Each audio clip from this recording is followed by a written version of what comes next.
Well, good evening, folks. Welcome to the pre-show. Still getting set up. Just fed the dog.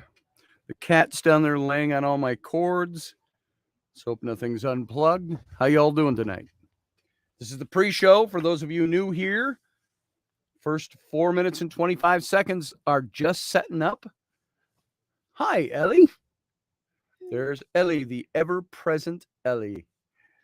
Let's see. Let me get my audio hijack set up for the station. We start that up. Boom. And I put my sound on silent. There we go. Tell everybody how you're doing. You happy to have Mom home? Yeah. Mom should come over and say hi at some point tonight. Rainy's home. Mom, come on. I got to sneeze. There. How's that for introduction to the radio show? So we're not on air yet over there, but we're here at YouTube and other places. There's the beautiful, amazing Rainy. It's nice to have you home. Yeah, it's nice to be home. Not that I haven't told you that 100 times already. Can't keep my hands off of her and stuff. You know, it's like, oh, I'm so glad you're home. You just sneezed on that hand and you touched me. No, I didn't sneeze on the hand. I went like this. Gross. So. Rude, gross. Yeah, she's all right with it. Let's go. So she's become germophobic over the years. So, you know, that's the way it is. It's the way it rolls. Right. So how's everybody tonight? Matt Finn, good to see you. Yes, I want that article. I would like to see that. And maybe we'll do something on that. Don't bite. And I also saw something really good on Flinders Petrie, who is the archaeologist who claimed that Sarabat el-Khadim. Bye. I love you. Love you too. Come here. Without you in the middle. Go. Get out of here. I want to see my wife. She still won't kiss me because I had COVID 2 weeks ago. So she's free and clear. Yeah, the crew is back together. How about that? Sarah Yusuf. So what do we got? We got about 1 minute and 15 seconds before we go live. And it should be fun. I had this little thing on Flinders Petrie. And I read it. Hey, Ro or Ellie, will you run into Mom and Dad's bathroom and grab the magazine that's sitting open on there? I need that for the show. And I forgot it upstairs. Please go get it for me. Mom will go get it. Little girl still afraid to go upstairs by herself. To the main floor by herself. So Grumpy Stack, good to see you. Sarah Yusuf, good to see you. Barbie D, Matt Finn, and everybody that's in here. Remeldian, Brian Parker, good to see you. Delaney Pearl Jones, as always, good to see you. And let's get this show rolling. We got about 10 seconds and we got to go dark, and then we go live. All right. So everybody stand by. Yeah, it's time. Here we go. Go dark. Stay tuned.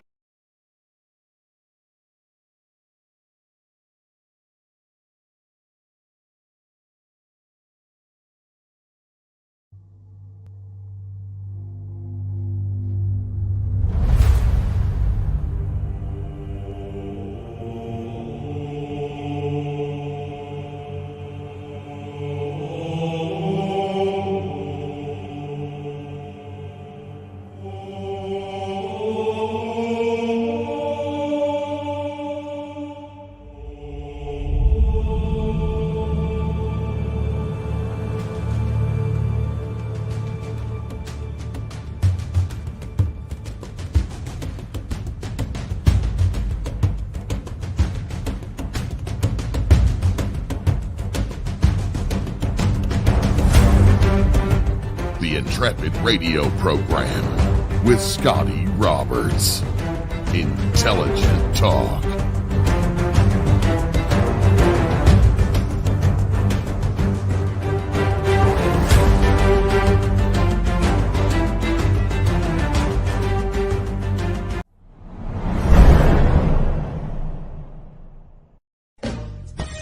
Are you looking for a really awesome and amazing graphic designer? How about an illustrator or a photographer? This is Rainey Roberts, and I wanted to tell you how you can get my designer, illustrator husband, Scotty Roberts, to work for you on your project.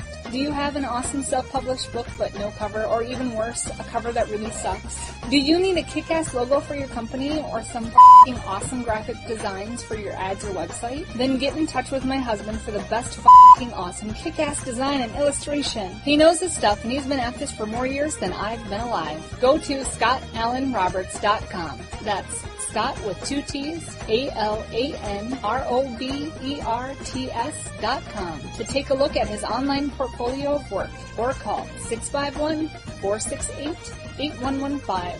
Now go out and kick some ass with some kick-ass graphic design. Hire my dad, so he can take me to Disneyland.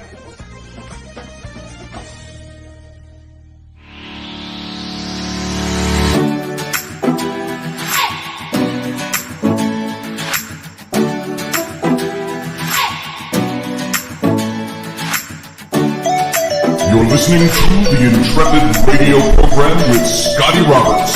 Intelligent Talk.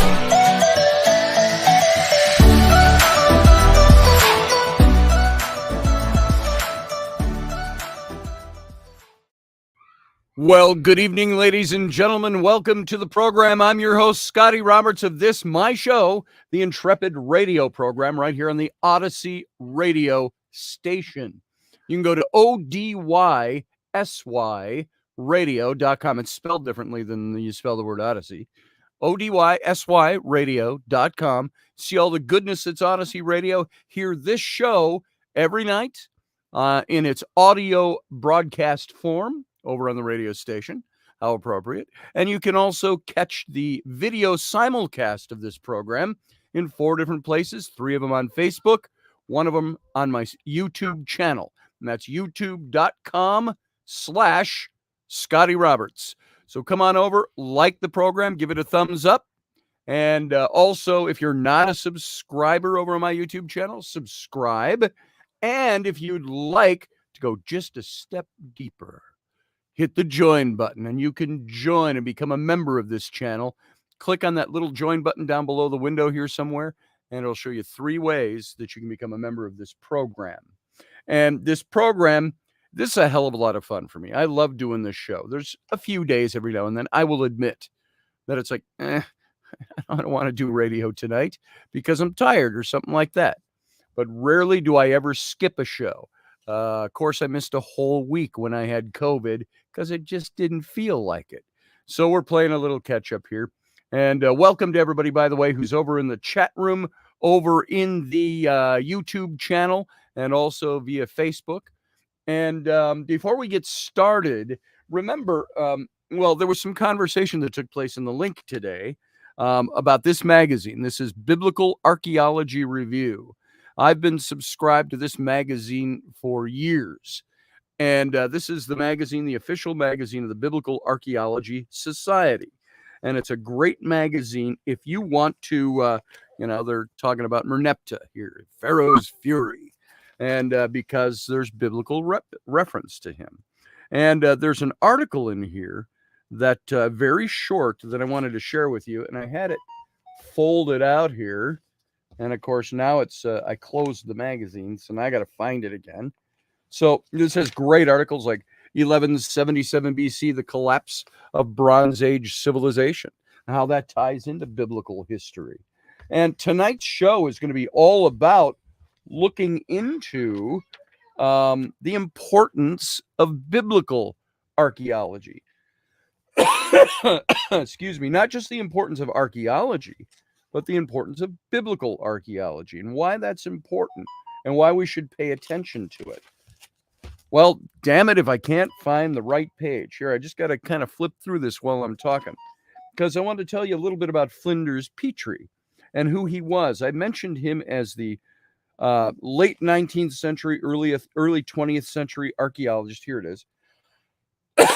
And I'm going to read this to you. It's just this little short piece right here on Flinders Petrie. There he is. Flinders Petrie, I bring him up because we mentioned him in our book, The Exodus Reality. He was one who identified Serebet el-Khadim as being the mountain of God, Mount Sinai in the Bible, and he had his reasons for doing so.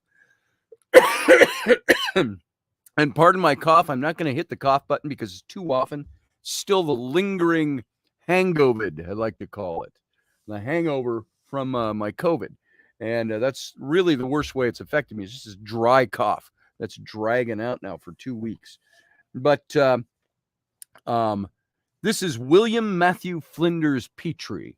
And I've mentioned him enough that I want to tell you a little bit about him. He was a founding father of modern archaeology as we know it today.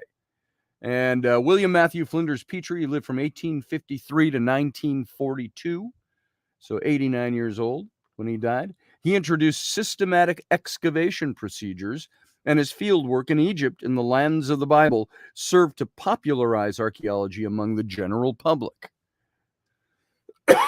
He was, however, a noted eugenicist, and who regularly incorporated ideas about racial hierarchies into his academic work. You got to push some of that aside a little bit and look at his work. Petrie was born in Charlton, England. He learned surveying from his father, with whom he produced the first precise survey of Stonehenge. In 1880, Petrie launched his archaeological career in the Middle East, traveling to Egypt to measure the pyramids of Giza. And in 1886, while excavating the mortuary temple of Pharaoh Merneptah in Thebes, Petrie found a massive block of granite inscribed with 28 lines of hieroglyphic text. Standing more than 10 feet tall, the Merneptah, or Israel stele, celebrates the pharaoh's victory over the Libyans and the Sea peoples in or around 1208 BCE. The stele also references Merneptah's successful campaign in Canaan, mentioning the city-states of Ashkelon, Gezer, Yenoam, and a people called Israel who dwelt there.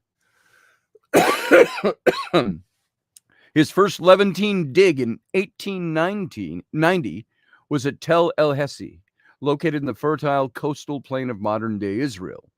Containing numerous superimposed layers of occupational debris from different periods, the site helped Petrie establish two revolutionary archaeological methods: strategic excavation, that's digging by layers, which is very common now, and ceramic typology, using changes in pottery styles through time to date archaeological deposits. Remember when we talked about Kathleen Kenyon and other older archaeologists in the 30s and the 50s of the 20th century, how they uncovered the city of Jericho?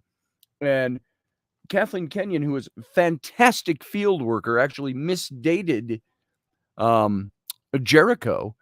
I can't remember the Tel El Dab, I think it is, because she was looking for a certain style of pottery. This is something Petrie had put into place. And because she didn't see that style, which was common in that era, she misdated the city.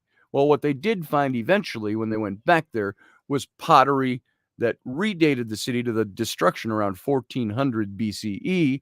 And the pottery was actually copies. It was like homeware that they painted to look like this certain kind of pottery from Cypriot pottery.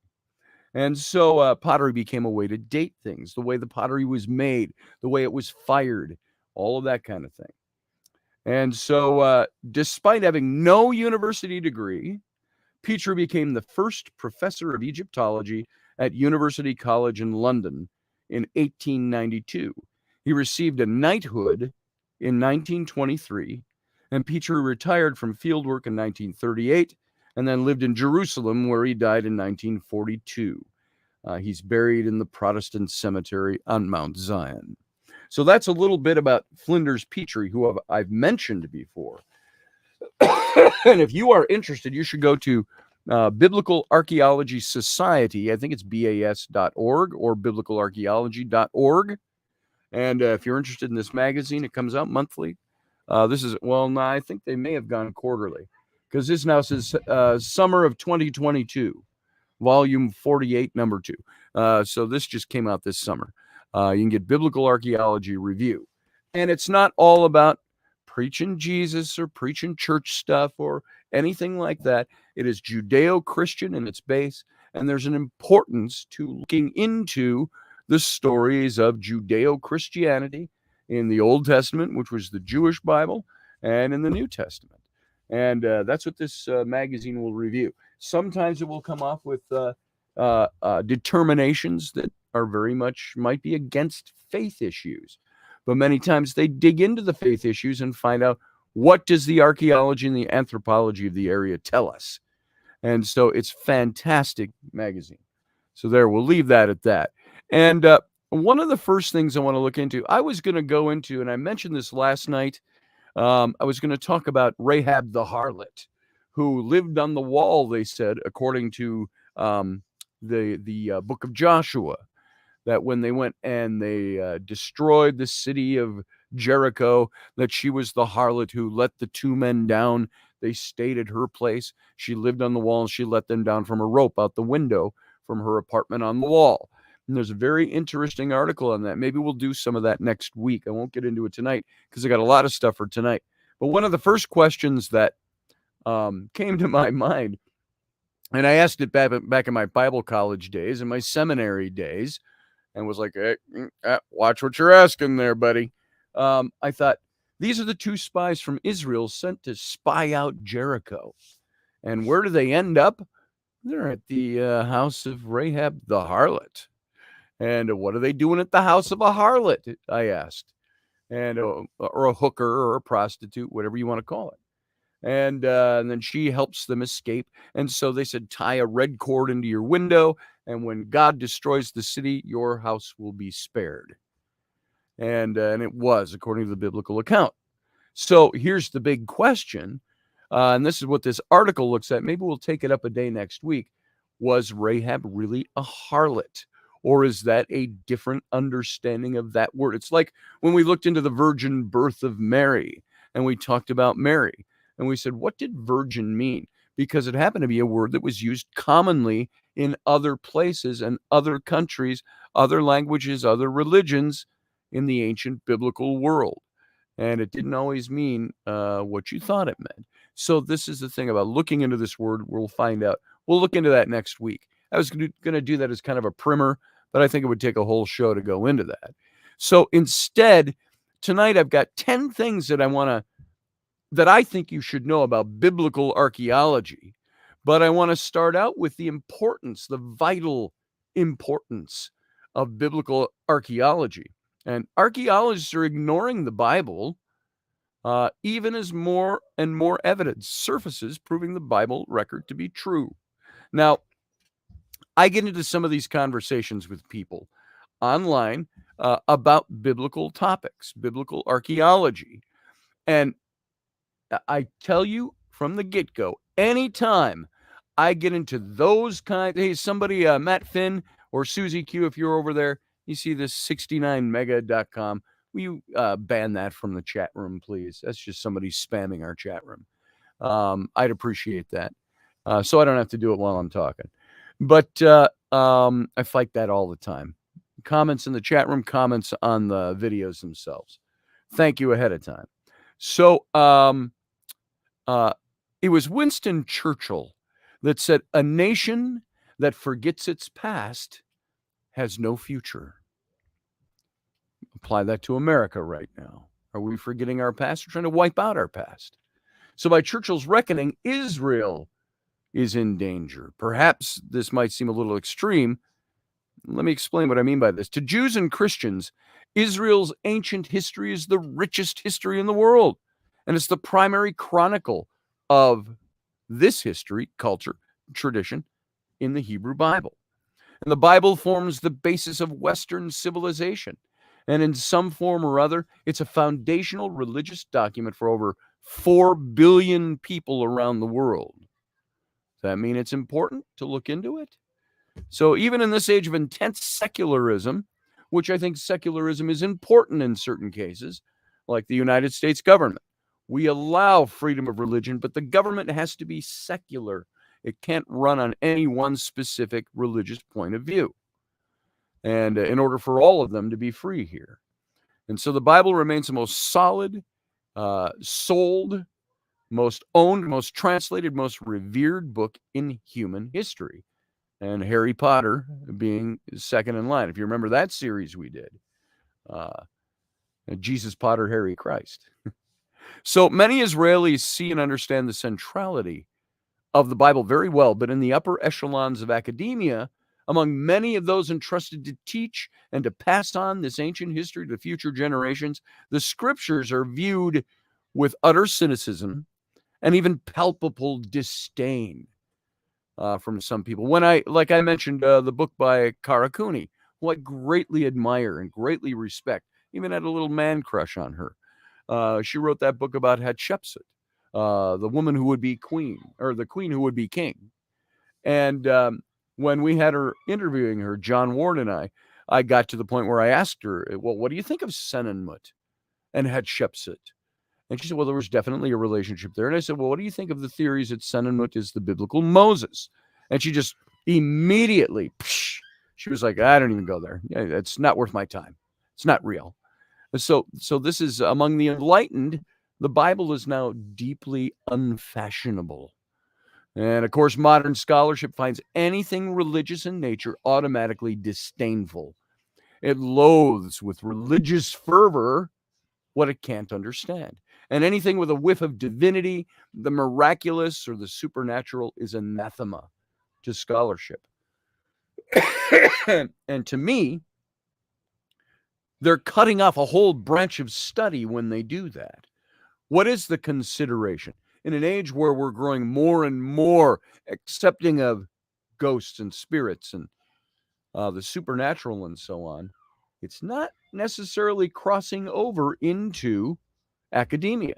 Matt Finn says they're like rodents, he said. They sometimes just keep coming. Unfortunately, I'm sorry, you're talking about the people in the chat room. Sorry about that. Wrong connotation there. So,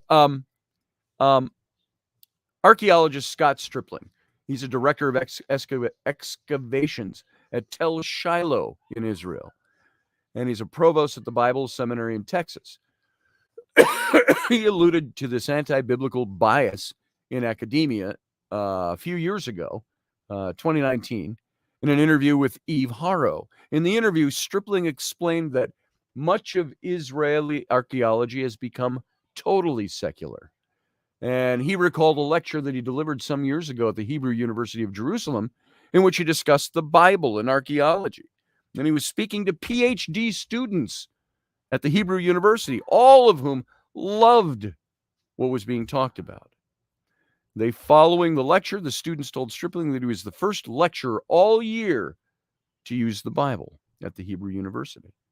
So while Dr. Stripling praised the work of Hebrew University, he also said that it was sad and it was tragic to see that the Bible was no longer being consulted or featured in its archaeological program. And it's tragic to have that level of anti-biblical basis, he said. Or bias, I'm sorry. I was reading his quote. Stripling said that while not everyone in the community had this anti-Bible view, it was still a general trend at most universities and institutions. So when it comes to archaeology, Hebrew University of Jerusalem is easily Israel's most conservative university.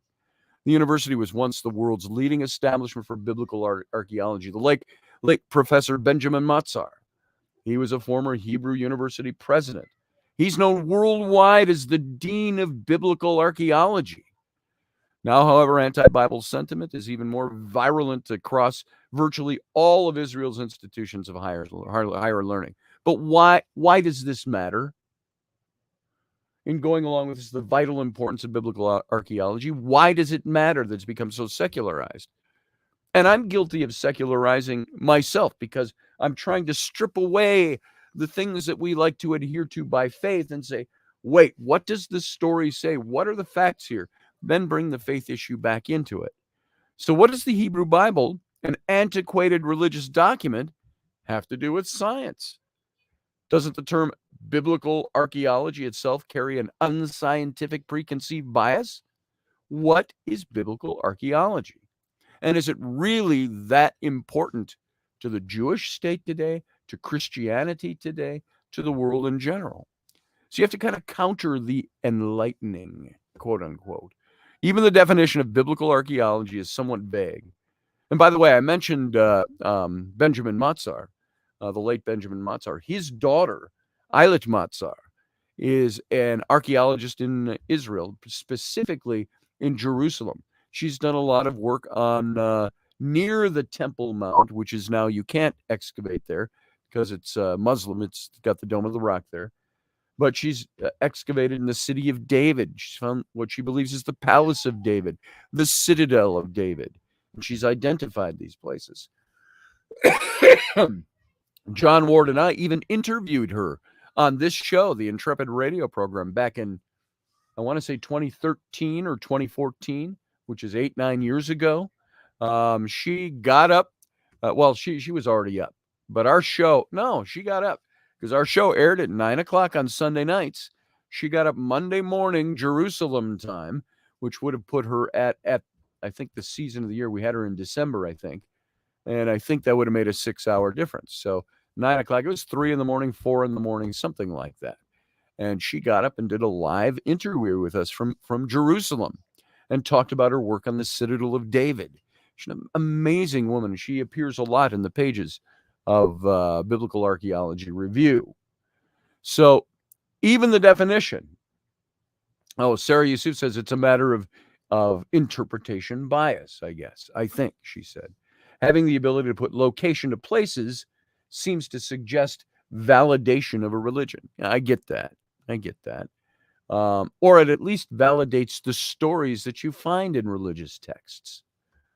To some, biblical archaeology is simply the excavation of a site or material within Israel dating to a biblical time period. And more properly, biblical archaeology is the practice of archaeology in consultation with the Bible. Now, this might include selecting a site that's based on the biblical record or interpreting discoveries in the context of biblical information. Today in Israel, hey, beautiful, familial interlude.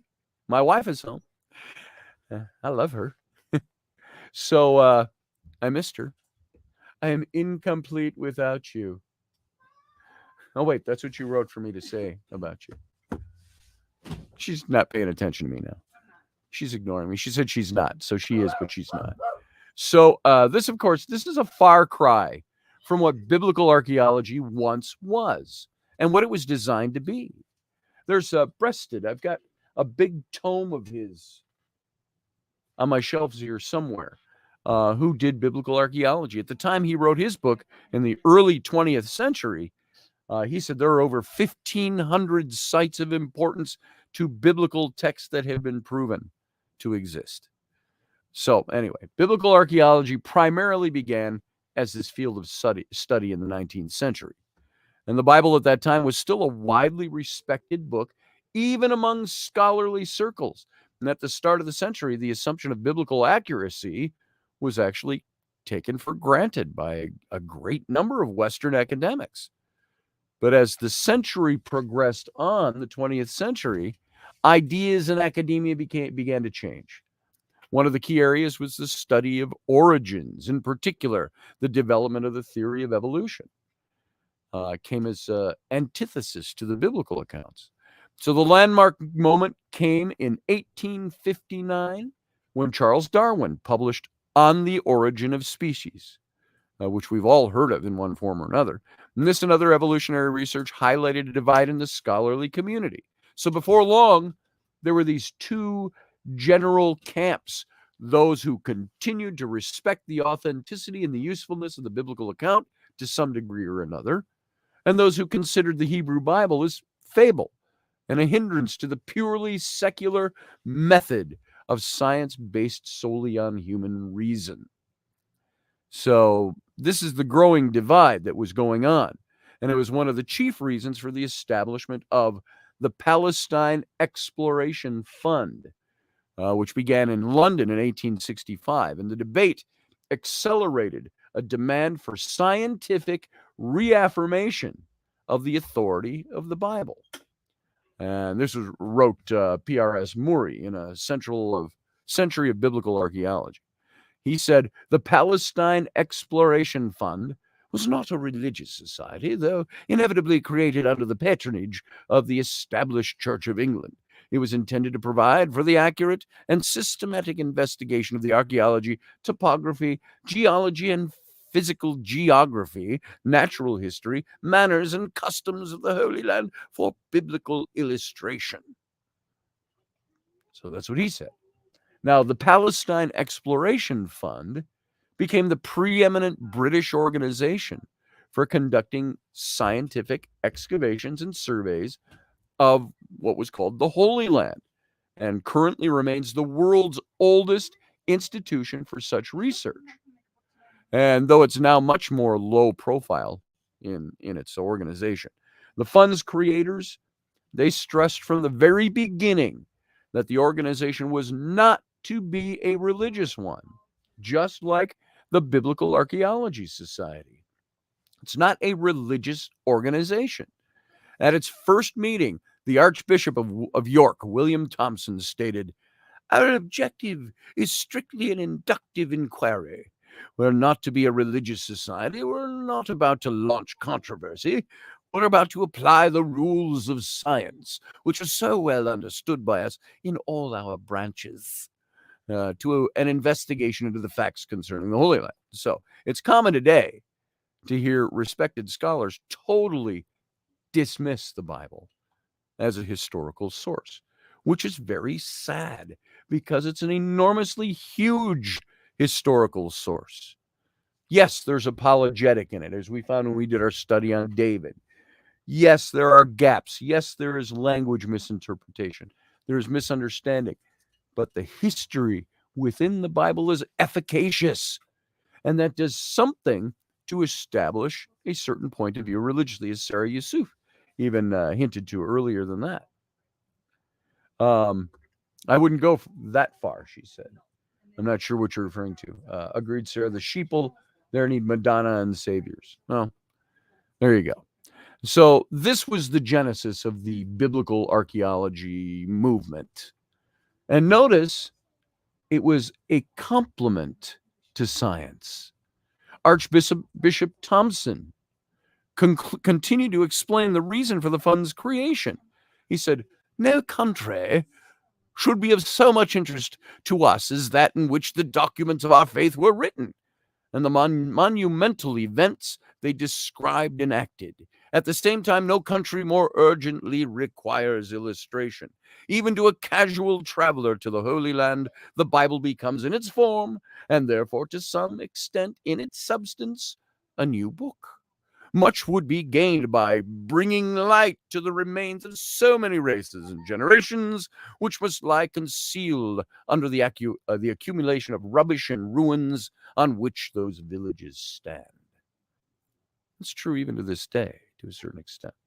So the 19th century British public and the Western world in general held dear the history and the teaching of scriptures. Yet there were thousands, and even if they didn't believe them by faith, yet there were thousands of years and thousands of kilometers removed from the places and the events described in the Bible. As such, scientific expeditions were to be carried out in order just to see what kind of historical corroboration and illustration could be found for the biblical stories. I mean, even when I went to Egypt, the interesting thing was standing in places that related to biblical accounts and biblical stories and saying, how close is this to what we were taught in a religious setting? I wanted to know. I didn't want to make history fit my religion. I wanted my religion to match history. So early pioneers that were associated with the efforts included influential figures like Sir Charles Warren, Sir William Flinders Petrie, who we read you a little bit about, R.A.S. McAllister, Sir Leonard Woolley, and T.E. Lawrence of Arabia. Peter O'Toole, for a quick reference in your visual, who looked a hell of a lot like T.E. Lawrence. So one of the earliest issues, some of the mistakes that were maybe made that led to criticism of biblical archaeology revolved around the fact that the field of archaeology itself was still in its infancy in the 19th century. Proper archaeological techniques, standards hadn't been yet properly established, and the dating of artifacts was at best uncertain. You're talking about a day and age where the explorers could go. A rich explorer, oh, Ned, let's go to the land of Israel, or Palestine back then. Let's go to Egypt and let's dig us up some mummies to put in the parlor. And that's what they did, and they'd bring them home. There weren't rules to it all back then. This all came about in the last 100 to 150 years. So naturally, mistakes were made. Finds were misdated. Sites were sometimes mislabeled and sometimes destroyed forever. And once you remove an artifact from its provenance in a site and you don't have anybody to qualify that, what happens? Forever, it's going to remain in question. So it wasn't unusual for archaeologists to deliver conflicting conclusions. We're still familiar with that in the 21st century, by the way. Just looking at the Mount Sinai issue over the last week. And all of the teething issues afflicted archaeological sites all over the world, the fact that mistakes were being made in the Holy Land provided additional ammunition for the skeptics. Finds that had been mislabeled, misdated, not fully understood, began to be interpreted as evidence against the biblical account.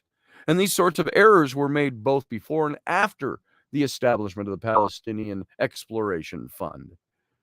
And one of the primary aims of the Palestinian Exploration Fund, or PEF, was to provide an umbrella organization under which archaeological excavations could be standardized and controlled in order to prevent such mistakes and conflicting reports. And over time, and especially during the 20th century, archaeological methods in the Holy Land developed in leaps and bounds.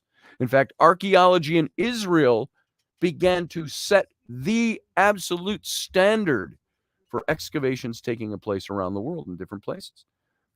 And this was thanks in large part to the biblical archaeologists of the PEF.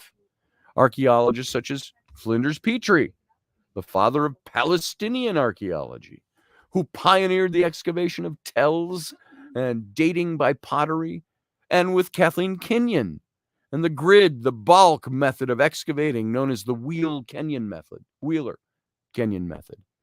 And this allowed stratified layers to be readily seen and understood in their context. That's why you see excological digs aren't just willy-nilly holes dug in the ground. They're usually patterned, and they're straight walls, and they're pits that they dig to see the stratification.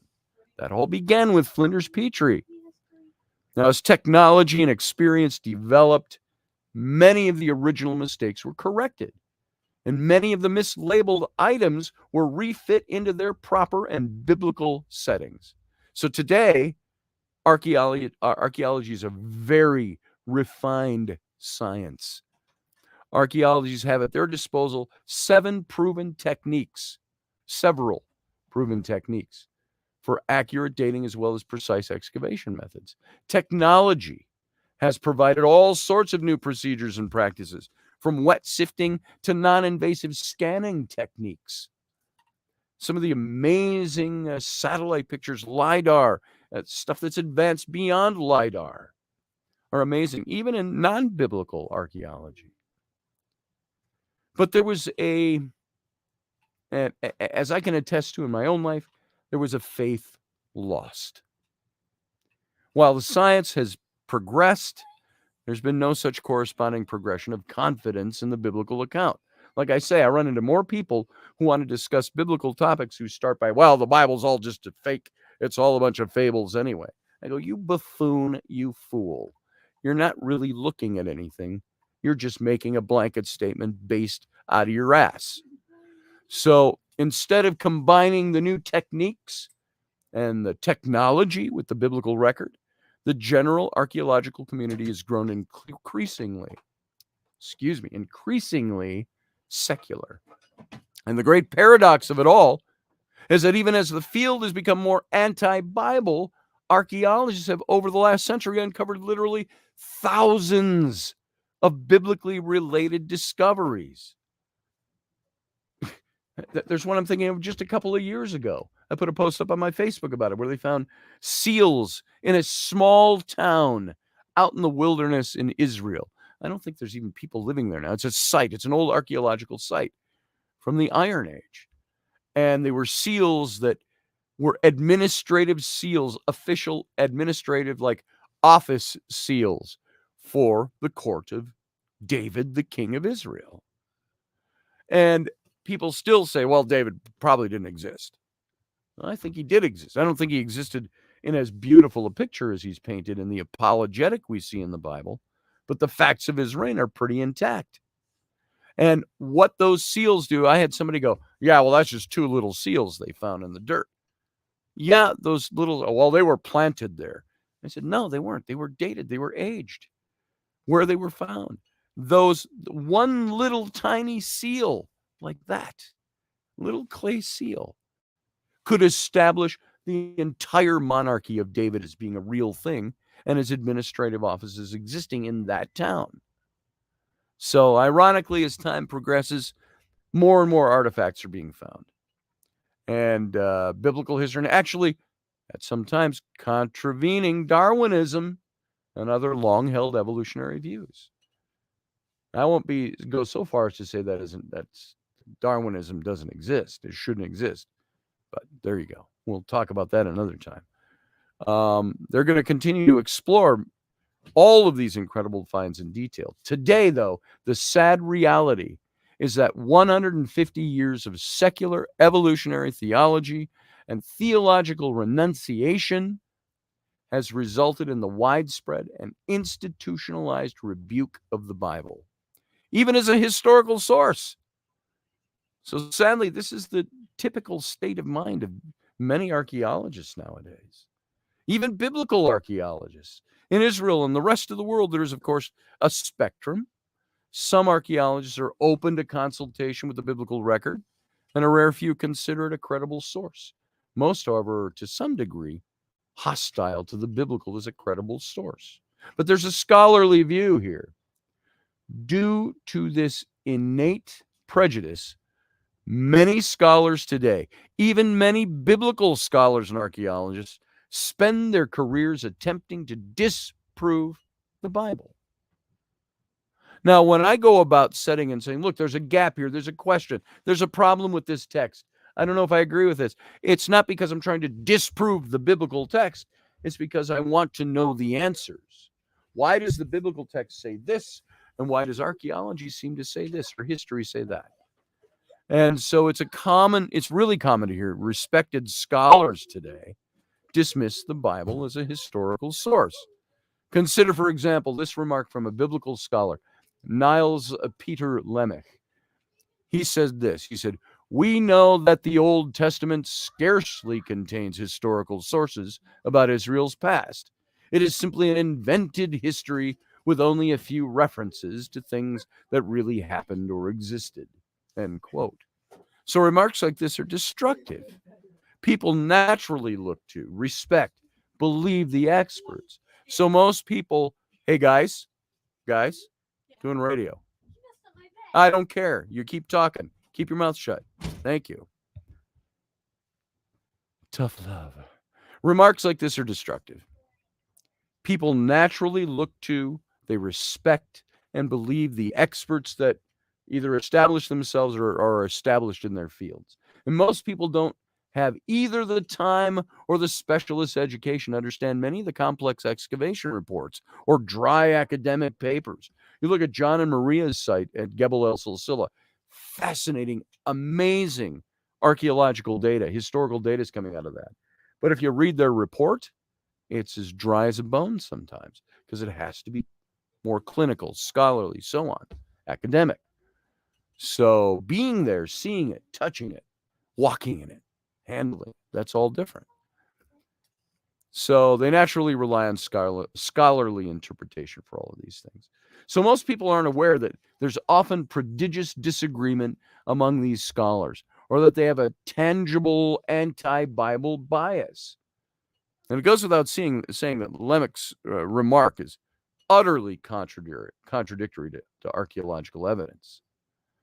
So in BC, the Archaeology of the Bible Lands, Magnus Magnusson, thanks Mom and Dad for the original first name, wrote the following about the purpose of biblical archaeology. He said, "The scene of scholarly debate has long been curtained off from the general public with the excuse that the layman can't understand. And one may believe, as I do," said Magnusson, "that the specialist has underestimated his wider public or has found himself incapable of presenting involved arguments to a general audience." So this observation by Magnusson gets to the heart of why the field of biblical archaeology was originally established, to benefit the general public. Now, actually, in the early 20th century, the Palestine Exploration Fund confronted and rectified the issue of inwardly focused elite scholarship. The organization in the early 1900s was being criticized for becoming too dry and too academic. It had gotten out of touch with the general public and had become intellectually arrogant and self-serving. To talk to some archaeologists out there, some anthropologists, and you might deliver a theory and you will right away get a cold drink. No, I don't even talk about that. It's what you'll get. So the charge was that, however interesting the researches of the society may be to geographers and anthropologists, the plain Bible student who is not concerned with abstract science derives little or no benefit from them, and they don't even help to the explanation of any difficulties that may meet him in his reading. I find a lot of parallels to government and understanding government today, understanding politics today. I run across people who try to take down a single sentence statement I would make about something. Oh, so you're this and that. And I see you don't really study much, do you?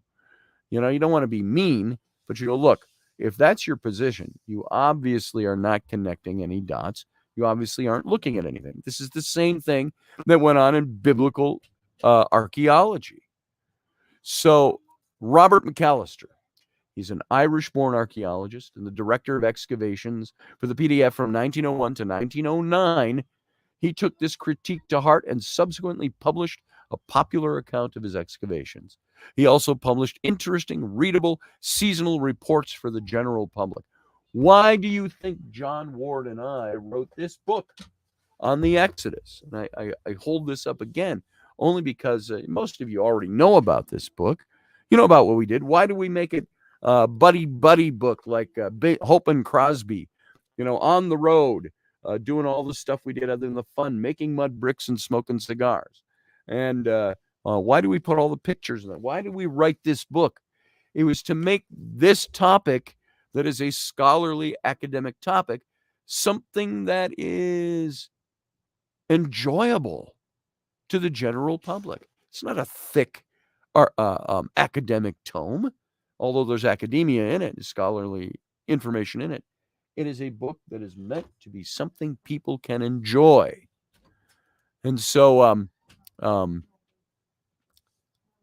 you got to look at things like the Matzar touch, let's call it. Eilert Matzar. While McAllister was producing his PEF reports, a child was born in Poland who would grow up to be the founding father of Israeli archaeology. We mentioned him earlier, and as well as the affectionately termed the Dean of Biblical Archaeologists. His name was Benjamin Meisler.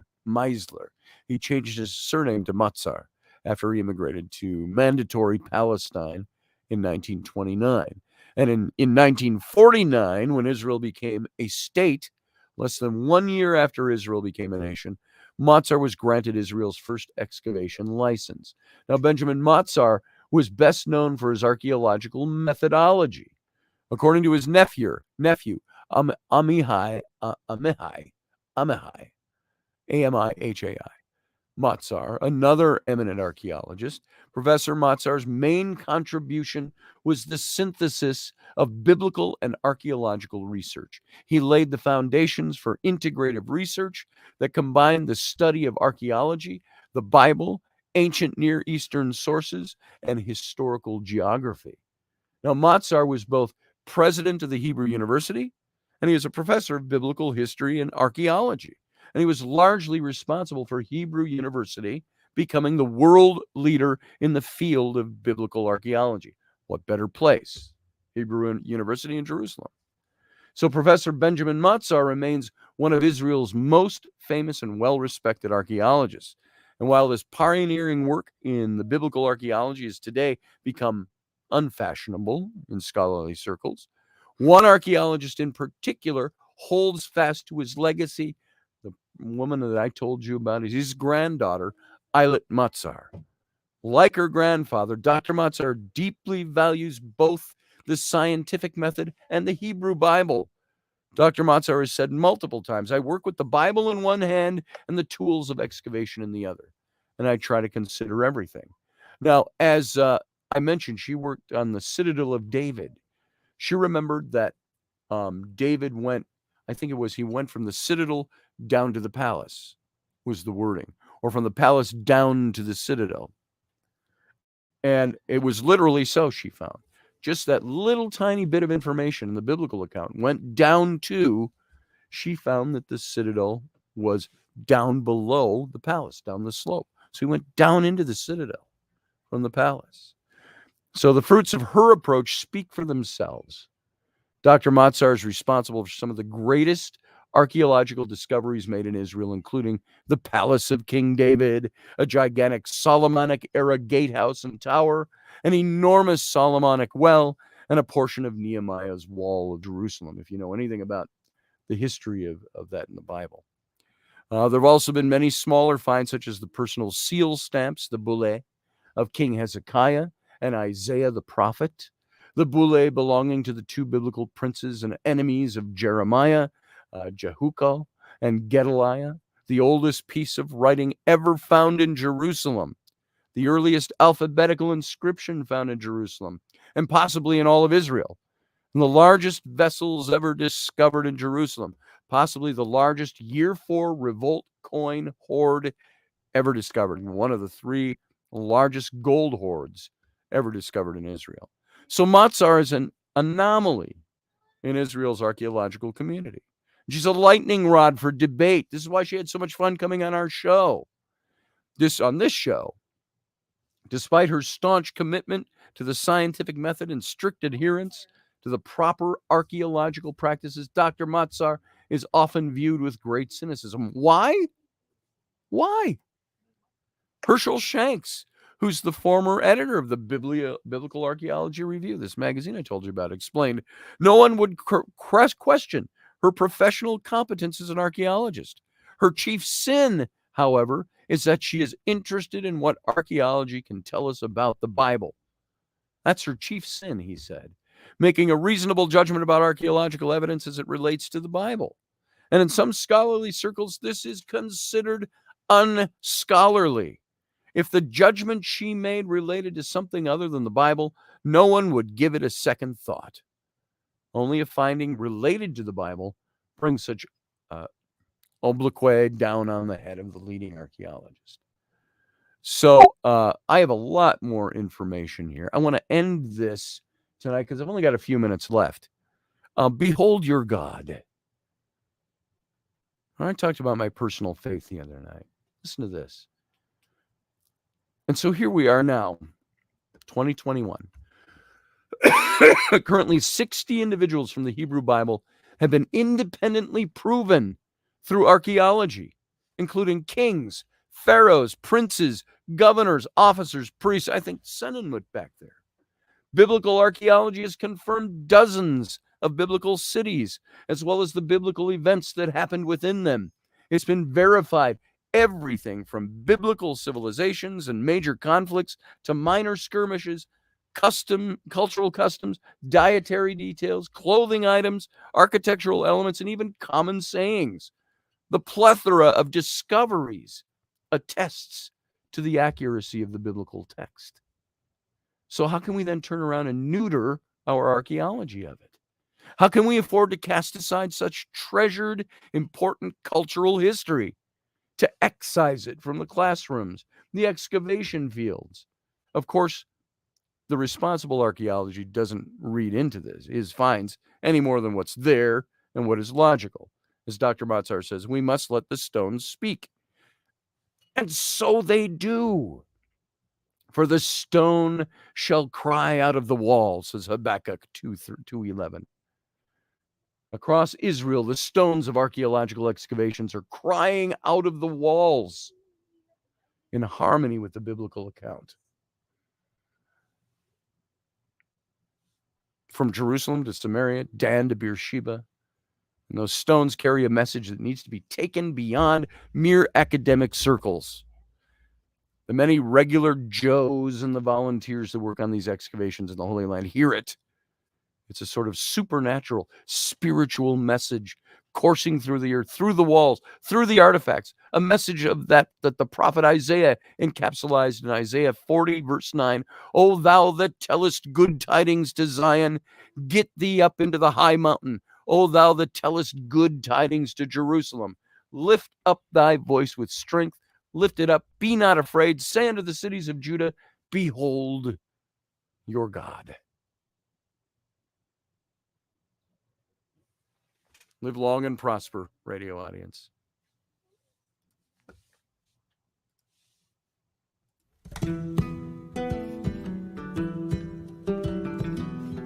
Join us every weeknight at 9 p.m. Central Standard Time, 10 p.m. Eastern. The Intrepid Radio Program, a Scotty Roberts Productions broadcast.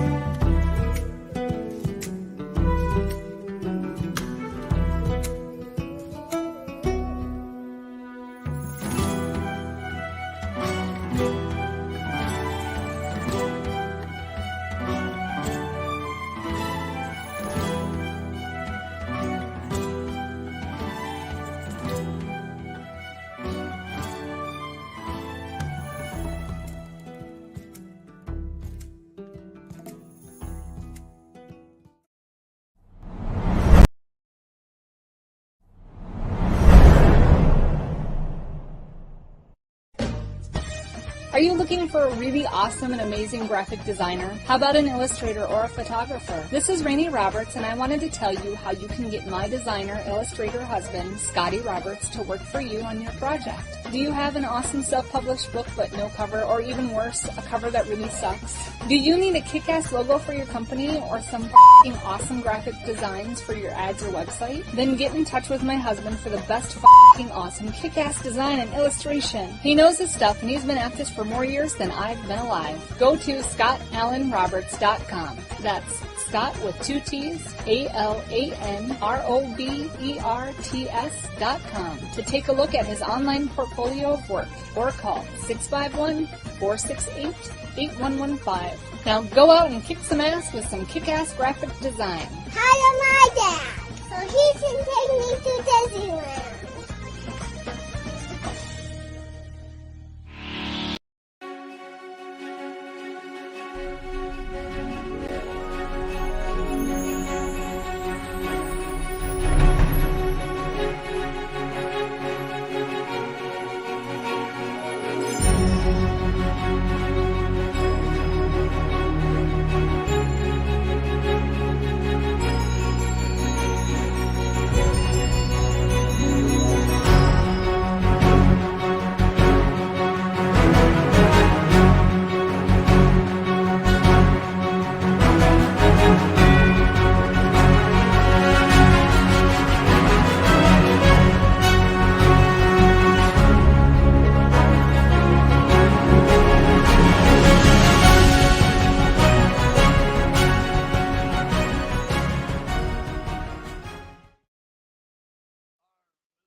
There you go. And lean to and avast and all that with your microphone. You can't be speaking pirate if you don't have a microphone picking you up. So, welcome to the captain's cabin. Arr. Thank you. John Learman's calling me. John Learman, how you doing? Your mic, Scotty. It's already up. Okay. There's like a 30-second delay, but thank you. All right. I appreciate it. I was just doing my R's and my captain's cabin and all of that. So, all right. Going back in. All right, everybody. Thanks. I love having my friends. So, who will call me, say, your mic's not up. I have to turn it down. So, don't play that here, please. Hey, say hi to everybody. As long as you're here, Ragamuffin. What's with your wild hair? See ya. Unless you're going to stick around. So you're leaning into me as I'm pushing you away. Oh, see, you knocked my phone on the floor. So how's everybody tonight? That is an interesting topic, I think. Biblical archaeology. And there's so much to it. You can get so impassioned by it. Especially when you want to say, look, just because you're in biblical archaeology does not mean that you've got your head in the clouds. So sorry for the delay. Those of you who are just picking up that my sound's not back up, in about 10 seconds, I think, something like that, 10 or 15 seconds, and I turned the sound up. I noticed that the sound was down. So there's a 30-second delay. And if you've started watching the show a minute later, then sometimes it's a minute and a half before you notice it. So, so is being a TV ham genetic? Oh, for my daughter? Yeah, I think so. Mark Eddy. So would love to see a video with Dr. Matzar or Tabor. Yeah. Who discovered the Talpiot tomb. If those of you don't know what that is, it was a tomb discovered in Jerusalem, in the city, beneath somebody's apartment. And they think that this was the Jesus family tomb. All his brothers and his sister and his mother and so on. Let's see. What else we got in here? The hairy monster is back. Yes, this. If you're talking about Ellery, yeah. So there it is. So, so Brianna, you start school soon, huh? I don't. If that's what you're talking about, are you or your kids? You're taking 3 classes. One's a practicum, the other's a speech, and then social studies, art, music, movement. Wow, you're doing the whole thing, huh? That's like going back to school. Gonna have to find a guy to carry your books for you. So don't tell John, though. So what'd you all think of that? What do you all think of the whole biblical archaeology thing? I will have to say, even in the things I doubt about with my faith, I don't have much doubt in biblical archaeology because I think it's necessary. I think it's something that adds to the apple cart. So, I don't know if I've got anybody here tonight that's going to, I don't know if Professor Bauer's around or if Uncle Dave's around. I don't think I saw Uncle Dave today in here. So that's the cat's job. He's begging for more food. He got food today. He just wants more. So, my guy is my phone and computer online. And then 2 days after I started, Haley goes to school. Wow. So, yeah, I suppose everything's on the computer nowadays. So, so it's good to have Rainey home. Hi, Rainey. Hi. How are you? I'm tired. How are you? I'm tired too. Nice to see you. Missed her changing her clothes over there on the other side of the studio for 3 weeks. So it's something I enjoy. So anyway, Barbie Do is M. John. I'm using my phone, so I couldn't call in. Matthew Sainsbury is calling in. Hey, Matthew, how you doing? Hi, good night, Scotty. I What's had a little going bit on, of rest. I had a little bit of rest this afternoon because early in the morning I didn't feel too well. So I'm glad about that. I was hearing you discussing concerning the archaeological evidences of what biblical texts and biblical Yes. persons and so on. I sometimes like to wonder because I've heard a theory that the place where Jews pray at, there's a site where they believe that King David's tomb is that they pray at. I've heard a Whose guy tomb? say, Whose tomb? some Jews pray at that area. They believe it's David's tomb. Oh, But okay. I heard another guy say that he don't believe is that. That is another area that Kathleen Kenyon had did some excavations on. And he said that the people back in David's time, when they buried the dead, they buried them, like when you make your arm and like if you want to make a cubit, where you bend your arm, the person's bodies, they allow their arms to be bent in that type of cubit there like that. And he wanted to say that Sure. David's tomb was more that in that area than where the traditional site that Jews pray at. See, so Yes. yeah, there's a lot. Yeah, I don't Lot think they missing. know for sure. Nobody's recovered the body of David or anything like that, or if it was recovered, it may have been looted in antiquity. But I wonder. I know they have traditional sites for these places, so you don't Mhm. know for sure. Don't know for anymore. sure, no, because even we have evidences of King Hezekiah because we found the seal with his name on it and so on, things like that. But Right. even him himself, they haven't found his body or anything, so remains of him or so. Is he? I find the Egyptian pharaohs like Tutankhamun and many of those Ramses II and all these guys, even Hatshepsut, you can find them. But the biblical characters, I find that you Yes. don't find them so much. Yeah. Right. Yeah. So, yeah. And Israel is probably one of the most excavated nations around. So they just don't know for sure. So Because there on are a some lot of of these things places. buried too, because they found I think it was in the same city of David, they found arrowheads that belonged to the Babylonian army when they sieged Jerusalem before Jerusalem Right. fell to the Babylonians. But there was something else I want to say, but they haven't been able to. They are kind of slip my mind, but it'll come back. Yeah. Yeah, but there's just so much. There's just so much uncovered because I heard another theory too that another guy believed that where the dome of the rock is and the Al-Aqsa Mosque, that might not been where the temple actually stood. That might be more the Roman garrison called the Right. Fortress of Antonia. And the temple may have actually stood in the city of David, which is the archaeological area. So that might be a good theory too, So I've heard that Yeah. one there because if that Well, is the so, they city want of to have David is trouble. pretty identifiable. It's what they called Mount Ophel. They're below what was the ancient Temple Mound, and the ruins of that city, or the ruins, or the archaeology of that city is all still there. It's very intact. So, Professor Bauer's here. Welcome. Yeah. Hi, Bauer. Good evening, everyone. How are you? Good evening Good to see you, man.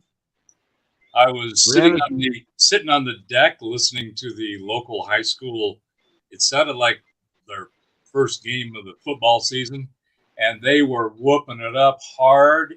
I just sat there and nice. God, that brought back a lot of memories.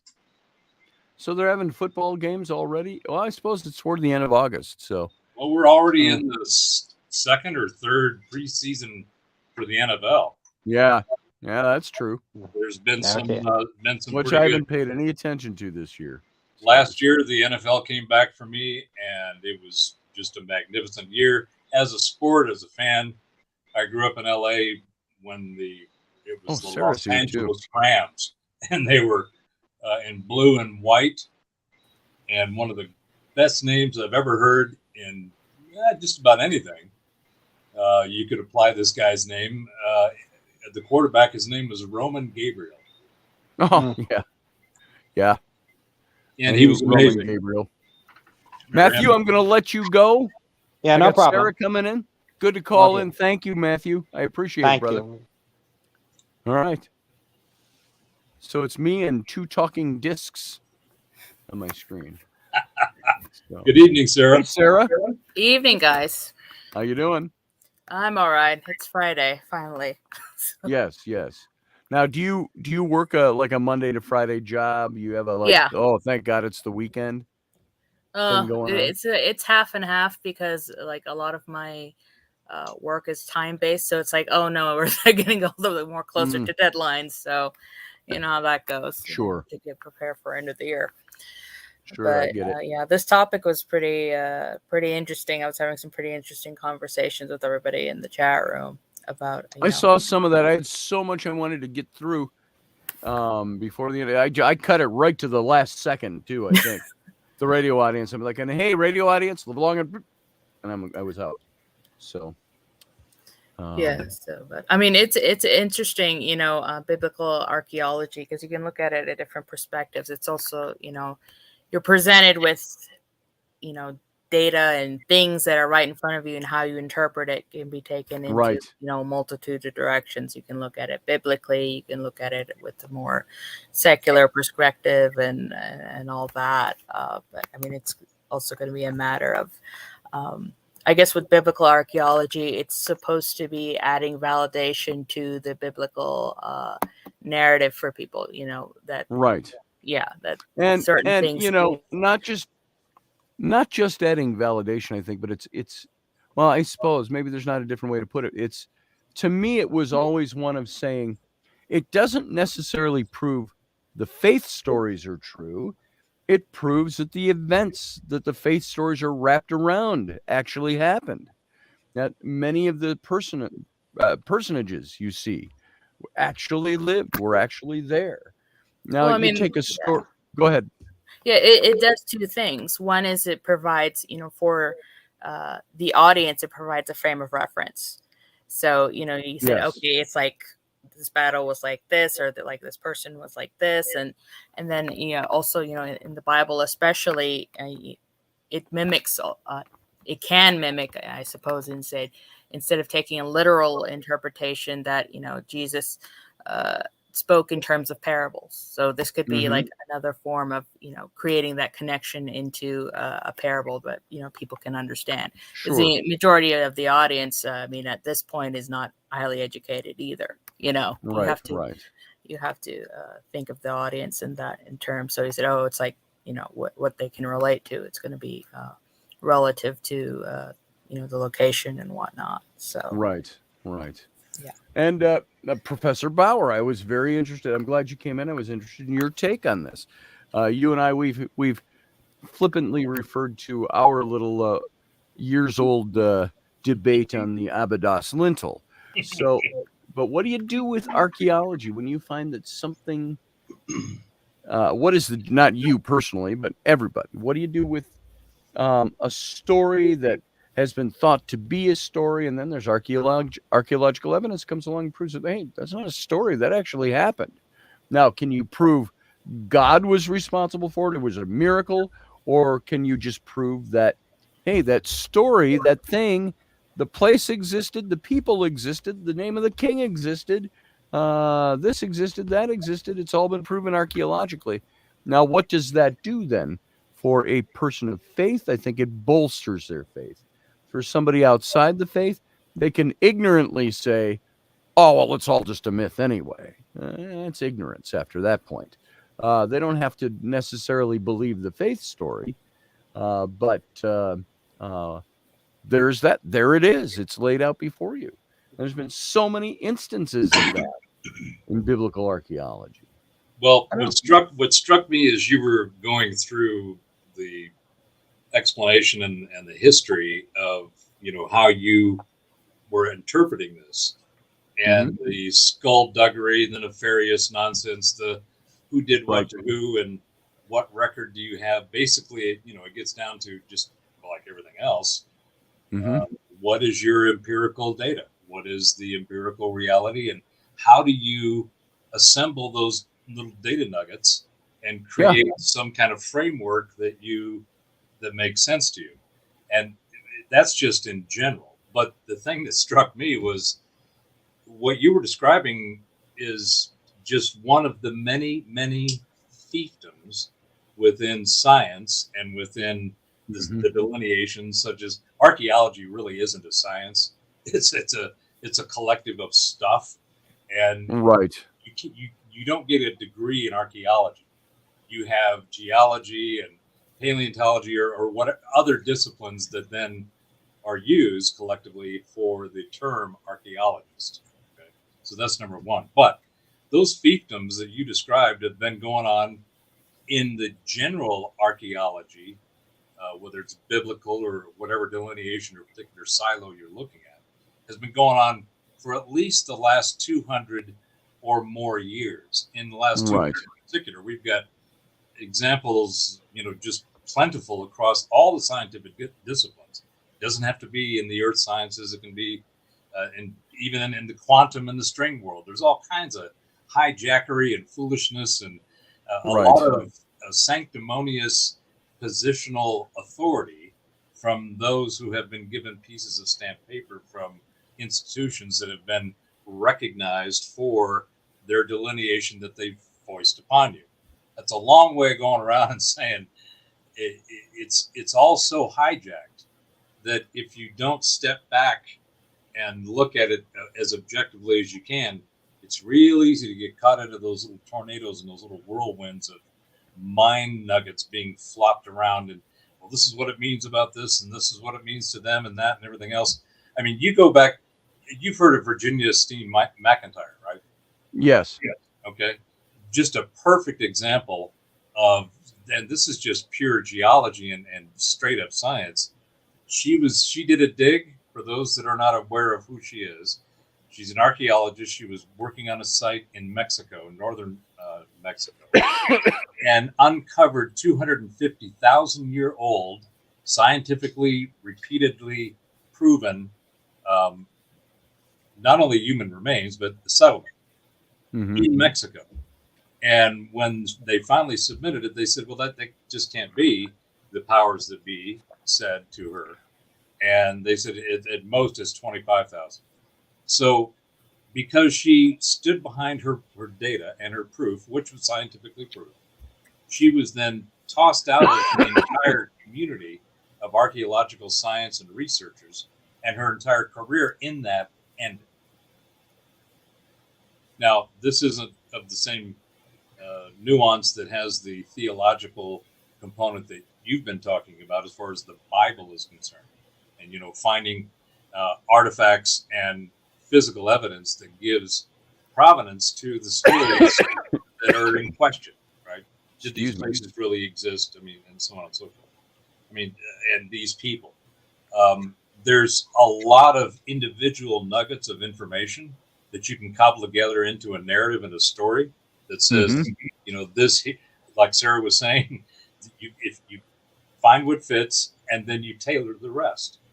And you tailor it to whatever agenda, ideology, perspective, provenance, whatever it is that's driving the individual actions to enact and force an authority and a control over that information. I mean, if you just took away all the bullshit, all the different theologies of, well, this is a mosque, well, this is a temple, well, this is a whatever. Okay, fine. Yes. But if you strip all that shit back, you can actually look at what the real information is. That's that first principles thinking that I yammer on about ad nauseum. When you get to the nut of the nugget, you can then start to understand what the hell it is that's there. And there's too many bizarre, unbelievably important, just from the observable data. There's too many incredibly important sites and places around the world that tell a completely different history of what we think we know now. Well, if I can interject for a second, I mean, throughout human history, we try to see, things through patterns or see things in through cyclical nature. If you look at it, the discipline of, cultural anthropology, we kind of build on what we know and what's been cycled through, and that sort of, I guess, allude to, a credence of what has happened in the past and what may happen in the future. So, I mean, there's also that I know it seems like, we're guessing a bit, but considering, the nature of humanity and, we go through stuff in cycles, especially, in terms of, war and, the major conflicts and everything that was important to people of that day and time, whatever the zeitgeist du jour was. And it's really fascinating to me when you look at the information that we have that we construe as history. And I'm saying it that way because from my perspective, a radical review of history is not only needed, it's been needed for a long time, but it's happening, and it's going to happen regardless if people want it to or not. And that revision of the information of what has been packaged as history is going to be so radically different than from what we currently have in those models that it's going to talk, some people are going to go on tilt. They're not going to be able to process, and this is the biggest thing typically, and what's getting tossed around up on the social fabric is the whole disclosure component of off-world entities being on the planet and us having interactions. If you don't think that hasn't happened, you haven't read history. Because history is disclosure happened several tens of thousands of years ago, actually. And it's not the story that I think, it's not the story that has anywhere near the credibility as what it could actually mean. But regardless of that, as that gets unfolded, people that are going to see this are going to have these moments of internal ignition. Yes. And it's going to fire off depending on your beliefs and where you're at in life and all that. And I think one of the benefits of this bullshit we've gone through in the last couple of years is it's been a contemplative period where even for those who don't have any self-examination and contemplate their navel, which is a really good thing to do, highly recommend it. It does wonders. But even those that just wasn't in their DNA, had flashes and moments where that occurred. And so they were able to really stop and think a little bit. The problem is the what to think is still the most prevalent thing in the social minds and the consciousness, and how to think is what's about to occur. That's what's going to really do a lot. But that's a long-winded way of going around. I think that the whole story that you talked about, while having a theological importance to those that follow that theology, and I was once one, right? It feels like that's not as important anymore. I remember back in the 70s and 80s when I was first getting into the whole Christian system in Southern California, there was this very centric view of what that meant and how that looked. And everything that we did and we thought and encountered were through that. But back in those days, I was totally into prophecy. There must have been 3 or 4 of these old preacher prophecy guys, and they had their own channels, and they had like a half hour or an hour long introduction to Revelation or Isaiah, and and whatever it might be that had prophecy. And I used to sit there and just soak those up. I mean, I was like, that I could see it, particularly at the place of knowledge and understanding that I had at the time. I could see the effectiveness and why I went there. And I had to go there to check it out because it looked interesting. I mean, what's it? Ron White says when he was watching the guy on TV, and the preacher said, asking him questions, "Are you feeling lonely?" Well, yeah. Would you like to change your life? Well, yeah. Are you sitting on the couch naked eating Cheetos? Now you got my attention. Yes. How'd you know that about me? How'd you know that about me? By the way, thank you, Susie Q, for everything you're doing over there in the chat room. I appreciate it. So I just think that there's going to be this reveal that is going to change all of the disciplines and the fundamentals at a minimum, aside from all the additional, parts or things that just don't add up. There's so much of stuff that don't add up that nobody's got an answer to. It's like, are you kidding me? There is something else going on here. Yes. You can't, the choice to ignore it is everyone's, right? But it's kind of like, well, we run on pattern recognition and curiosity. We see a pattern that we like and we know and it resonates with us. We want more of that pattern. Doesn't matter if it's sound, a light, a color, a physical object, a material, whatever. We have that innate resonance with those things, and everybody's got their own preferences, biases, picadillos, and otherwise. But so that applies back to why these people are.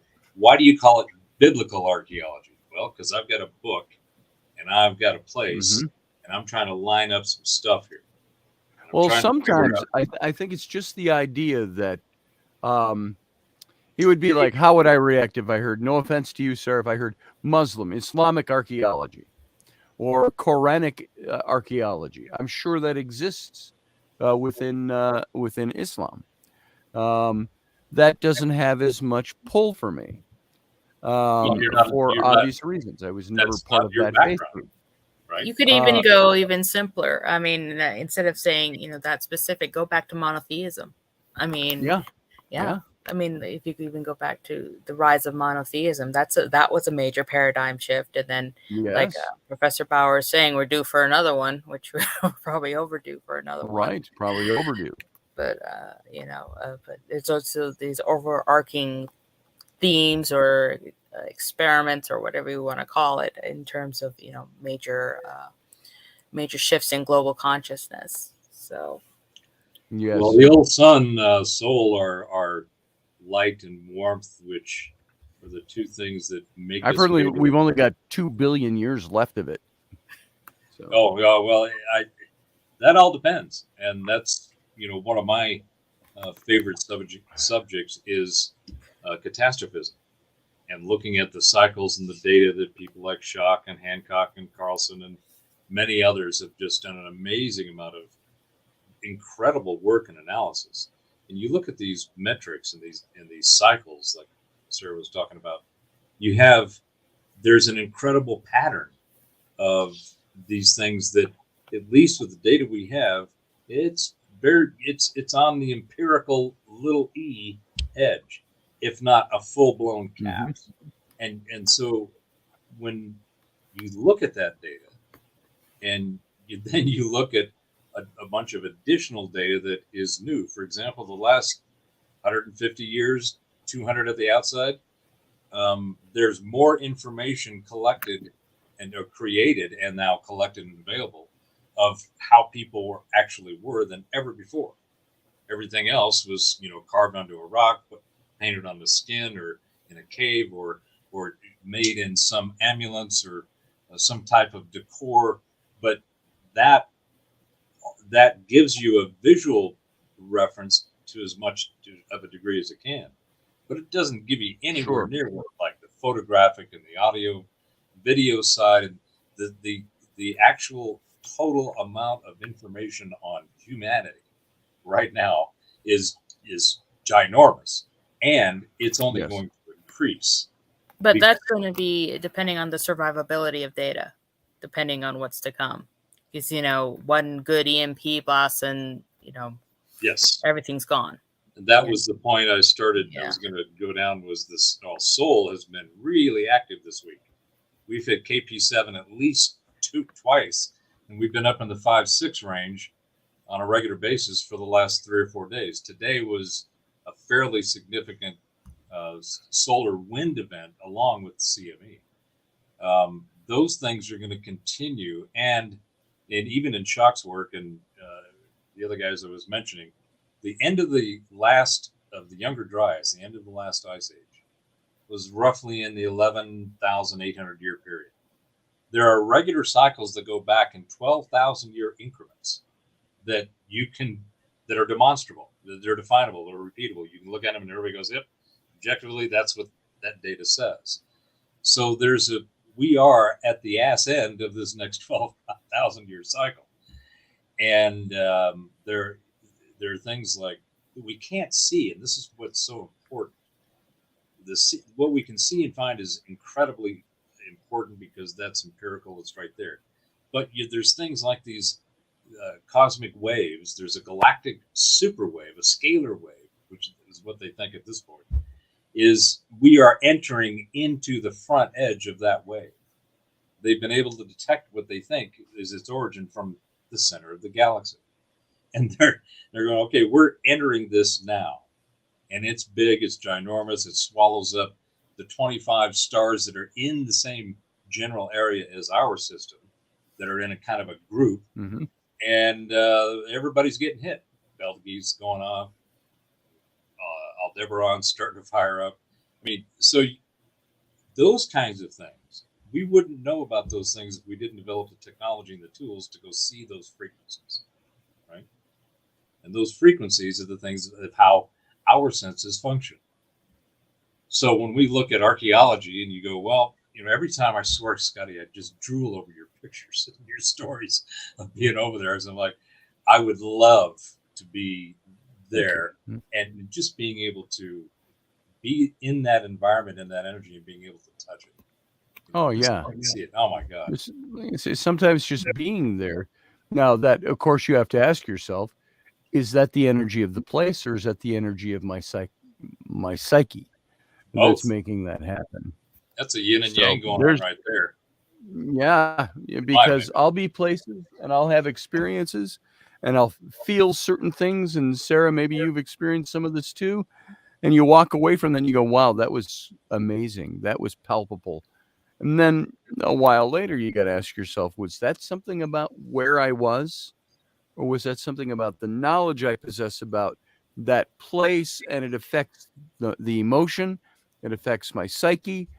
So I'm doing something, I'm experiencing something psychological as opposed to something external. What do you think about that? Well, I mean, I've been to Mecca. You know, I've performed the Umrah pilgrimage, the minor pilgrimage, not the big Hajj one that that's required for everybody. But I mean, there's definitely an energy shift. I mean, I felt it, and I have no psychic sense whatsoever. I am like dead like a rock. You know, in terms of psychic ability. But I mean, it was really palpable, and it affected me even for several days going away from the site and everything. But I was affected for like a couple weeks afterwards. But I mean, with specific areas, there's definitely you feel palpable change.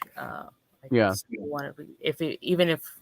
in places where that I've visited for the first time, I don't know anything about the history, or any of that, sort of things, and you get a sense of, or if you're like going house hunting and you enter a certain house and you get a good feel or a bad feel, or just the feeling of the energy or what we call the mahal of the place, the environment of the place. I mean, certain things are palpable, and some of it can be attributed to resonance, and some of it can be, at least in my experience, can be sort of imposed upon, like Dr. Bauer was saying, this new cosmic wind or whatever is coming through space. Right. We live in a sea of energy. By cosmic wind. Right. Yes. I mean, we live in a sea of energy, and it's like, even with the ocean, the ocean is not all one temperature. You feel, there's cold streams, or Gulf Stream, or have warmer streams. It's a dynamic environment. It's not like it's all in one temperature. You don't sink a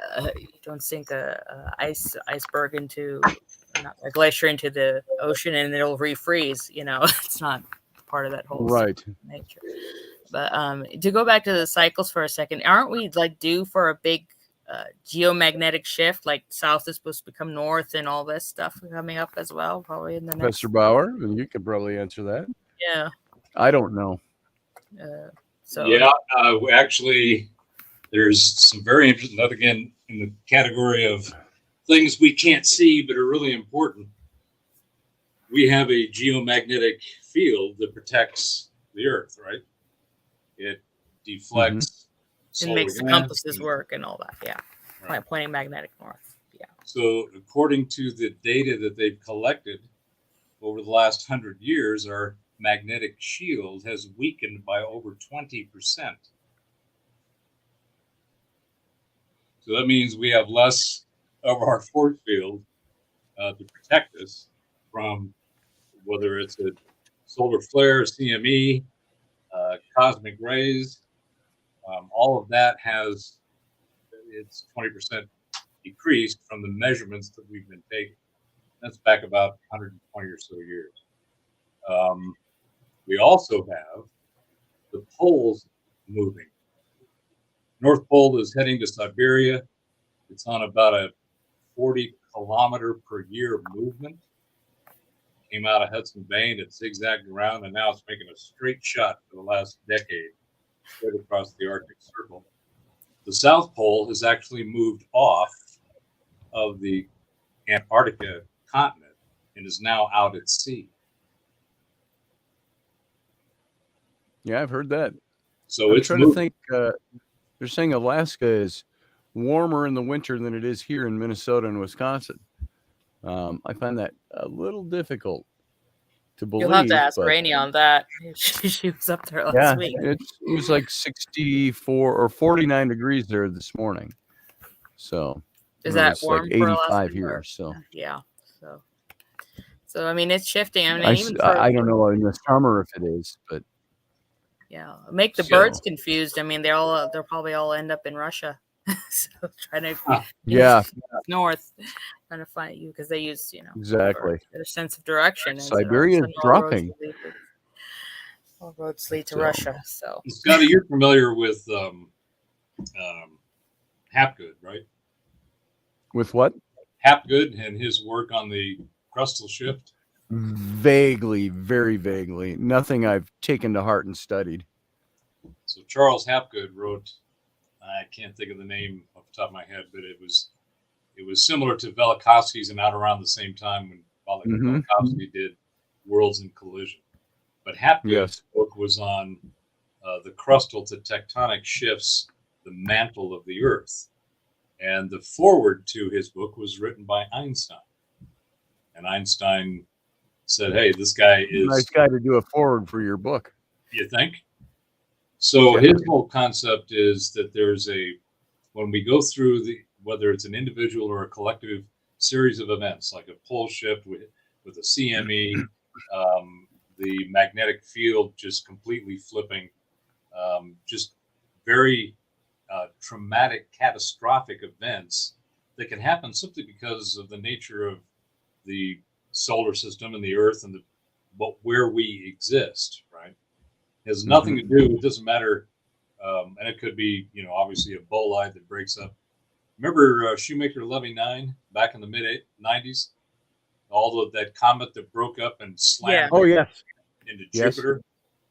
And there was I think 13 chunks, right? Well, that same kind of thing can not only happen here, it's happened here several times in the past. So we can be merrily going along doing it, whatever it is that we want to do or think we should be doing.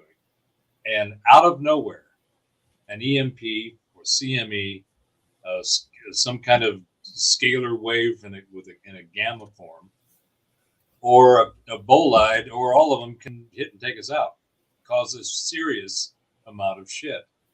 And there's a cycle to these things. It seems that there's a periodicity that enables us to look at it and go, this is some shit going. It's like this climate change thing. We're going into a grand solar minimum. It's going to get cold for a long time. And everybody going on about this warp, so it's like, okay, when we get to, 20, 40, 50, and you all are, asking for blankets, I'll remember this, right? There you go. Because if I'm still alive, if I haven't frozen to death. Yeah. If you can make it there, I might toss you a blankie. There you go. But so to your point, your question, there are cycles, and we are actually in a period where there's a number of converging cycles that are going to interact individually and collectively. So I think that being aware of that which you can't see, but has a major impact on being able to function, is one of the most important things people can be aware of. Because any one of them could pop off anytime at once. Yeah, because there was that story earlier this week in Utah where they had that giant sonic boom as a result of a meteor hitting the atmosphere, and it's like nobody's ever heard that before. It made it, everybody stand up and say, what's that? What was that? What was that? But I mean, with any forms of catastrophism, it's like I look at it as if we're all going to be screwed anyway, then just go ahead and try and enjoy your life as much as you can. Have that second dessert. What do you do? Yeah. You can't change it. So no, but you can be aware of it and kind of prepare for it, because you can be prepped. My plan is to enjoy as much of this as possible, even if it's gone to hell. I figured, what was it Churchill said? If you find yourself going through hell, keep going. Keep going. Yeah. Right. Exactly. So I want to get the most out of both of it, but there's cycles, there's stuff going down, and at the minimum, all the stuff that we're seeing playing out in all of the different fiefdoms and all the different institutions and all of the different mechanisms of society, all of the fiefdoms that are in there are about to get completely overhauled by choice or not choice. Because it's. So do you think? Not to barge in there, but do you think that humanity will survive this coming cycle you're talking about? So, if I take out all the stuff that we have absolutely no control over, which is anything that has to do with the weather up and the ground underneath. I mean, we could get a Toba that would turn the planet into an ice age, or on its way to it, within a year. And that's just coming from the planet. But let's say we don't get any bolides, no CMEs, the scalar wave doesn't hurt us that much. Magnetic field stabilizes and comes back, and the sun maybe blows a couple of decent CMEs, takes out some local regions, but that's about it.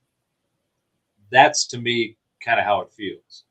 So the survival part of it is that when and if any of those things happen, they may not be as intense in their own sense, but the chaos it's going to cause on the planet among the humans, wherever that hits, is going to be real messy. So for example, one side of the planet could be just totally knocked out, and the other side's not in bad shape, but it's going to get in real bad shape because it's now disconnected from the other half of the planet. So there's those kind of things, right? But I think that it won't be. My sense is that we'll get something. We might get a couple or three that kind of rocks everybody, but it's going to be enough. There'll be enough left over where it will actually be kind of like a cleansing. I mean, you think about it. What do they call those when you do the dishes? The little comet pods or whatever they are. Yeah. You go after that pan and you scrub the shit out of it, right? You got to get all that stuff. Oh yeah. SOS pads. SOS pad. That's what I was thinking. There you go. I knew somebody old enough was in this room to go, I'll dig him out. So my point is that the scrubbing, whatever the events are going to be necessary and proportional for the scrub at hand. It feels like there's more guidance and control of these events and the impacts of them, however they manifest. I just have the sense that there's a control on that, or there is at least enough of an influence to mitigate it. And that's just my sense and feel at this point. But it also feels like on the other side, the more we go along, the stuff that's in the mainstream media, and where the narrative is bought and pushed, is just amazing. I mean, it is all over the map. And when you look at that level of noise and curated confusion, you get a whole bunch of anxiety and frustration and the old FUD factor, fear, uncertainty, and doubt. And that keeps the edge humming about. I don't think I don't think there's going to be anything that happens from those that are pushing and controlling that. I think that they're going to run out of the spring in the little cog on the back where you wind them up. The energy cycle that they've been riding is coming to an end. That cycle is dissipating. Sure. It's being replaced by another set of frequencies that they can't survive or thrive in because it's not. We've been in this cycle, it seems, for about 400 years, this particular energy. And that's one of the many cycles that, and the most important one that I think is occurring right now. And what also gives me the sense that, yeah, it's going to be good on the other side. See, I'm a bit more pessimistic about it, considering how even on a global financial scale, we're really, really interconnected. Because if you look at, like, say, for the U.S., for example, if we're cut off from the entire rest of the world, even the amount of food that we're producing, it won't be able to sustain ourselves. We are that interconnected. Most of our stuff we rely on foreign resources. So if something like, say, if a comet hit, I mean, presuming that the rest of the Earth survives, if a comet hit China, and knocked out all of the the manufacturing that we get from China, or even small places like Taiwan, where we get our super chips and all that stuff. We are so interconnected in with each other that it becomes quite a delicate balance in terms of maintenance. Because if we were able to do things ourselves, then we would have particularly a different attitude. I think what you're talking about is exactly what we're going to see. There's going to be this more of what they call a self-organizing collective, and there's going to be more of individual and group connectivity and collectives in that sense, where the sustainability and the reliability within that selfly organized group will have its clear benefits. And there'll be, in fact, I think one of the potential changes that I think is going to be very interesting to see it unfold is the whole idea of you don't need nation states. You don't need to have a collective with a particular delineation of a group of people that have, some common. The most important thing is a common heritage. Well, you don't have to be in a geographic place to have common heritage or connection with those that do, or at a minimum, or to the maximum, being able to exchange and conduct trade with them. So the whole central bank, the central financial system that we have, is in a clear. It's fallen over and crashing because it's not designed for what we are now capable of doing in order for enabling the efficiency of the technology of people to be interconnected and have sovereignty, which is the most important thing. Right now, your individual sovereignty is scattered all over the place, and you have to maintain and manage that so that you don't get ripped off, so that somebody doesn't try to use your identity to go do something nefarious. And so, if God is behind it all, there's a God that's behind it all. Who's getting taken out first? There's a question to ponder. Well, I think it's the folks that have been riding this energy cycle for the last 400 years, and they know it. That's one of the reasons their reaction to people not buying what they're selling with all of these different ways of changing words and creating new definitions, creating new words, creating an entirely fluid existence. Is people aren't buying it? They're going, I don't think so. It's the rise and fall of empires. I mean, it's the same thing. Yeah, which we've seen come and go all through history. This is the first time, though, the global reach of this empire, and it's not the United States. It's above bank. It's those that delineate who's going to go do what to where, because they have all the resources in the world that have ever been known to be able to go do that. Those are the first ones that are going to go, because as the bottom crumbles, this is just my opinion, as the bottom crumbles, which is happening now, it starts that those cracks and quakes move up the pyramid, and there's going to be more and more. They're going to start saying, I've been making it good doing this, but my ethics now, and I see what's happening. I might need to bail out before I get caught in the tsunami that's going to roll over us. And what's really cool for a geezer geek like me is that, like me, yeah, in my opinion, that would the camel's crack. Wait a minute, hold on, that wasn't right. Crack the camel's back is going to be information. Yes, information and data is going to be so prevalent and so empirical in its nature to varying degrees, but nonetheless indisputable, that there you'll have to hide.